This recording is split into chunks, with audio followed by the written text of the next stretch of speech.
नमस्कार आम ओडिया रोसई चैनल को आपण मान को स्वागत। आज आम बनैबा इलिसी माछ झाल जहाँ दरकार इलिसी माछ जहाँ कि मु लुण और हलदी गोले 2 घंटा रखी देछि। पियाज गोटे चामच धड़ा सोरिष गोटे चामच पोस्त आ सुखिला लंका जहाँ कि मु ऑलरेडी पानी रे भिजे रखी देछि 15 मिनिट पई। कंचा लंका रसुण जीरा गुंड लुण हलदी लंका गुंड कला जीरा आउ सोरिष तेल। कड़ाई रे वर्तमान तेल गरम हो जाइछि। आमे एबे इलिसी माछ गुडी को फ्राई करि नबा।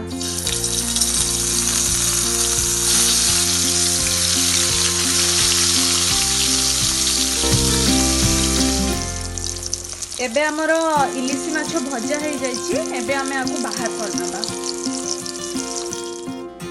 माछ भजा एबे हो जाइछि। एबे आमे मसला प्रस्तुत करनबा। ता पई मु पोस्त सोरिषर पेस्ट बनै रखिछि।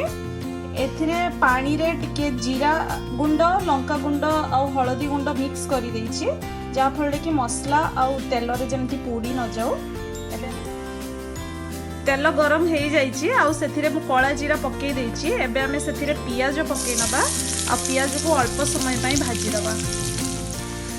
पियाज एबे हो जाइछि। पियाज को आमे बेसी भाजीबानी। एथिरे पियाज टिके कंचा कंचा रहिले भल लागिवो। एबे आमे गुंड मसला को पानी रे गोली रखि दिले ताकू देई दबा। सेटा टिके तेल रे भल भाबरे मिक्सी दिबो। भल भाबरे गुंड मसला तेल रे मिक्सी जाइछि। एबे आमे बना जाइथिबा पेस्ट को देई दबा। एबे आमे मसला रे 2 कप पानी देई दबा। से टिके फुटी गले सेथिरे आमे माछ पकेबा। माछ पके दबा।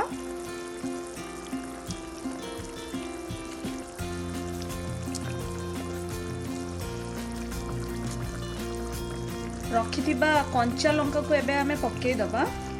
आउ टिके सोरिष कंचा सोरिष तेल एथिरे देई दबा। एबे माछ को किछि समय एथिरे फुटीबा पई दबा।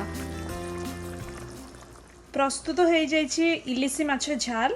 एबे आमे आको गोटे पात्र को बाहर करनबा। प्रस्तुत हो जाइछि इलिसी माछ झाल। आको निश्चय बनै कि खाइबे। जदि आपण ए जाय मो चैनल आम ओडिया रोसई को सब्सक्राइब करि नाहंती ताले सब्सक्राइब करि नियंतु। मो वीडियो को लाइक और शेयर निहाती करिवे। Thank you.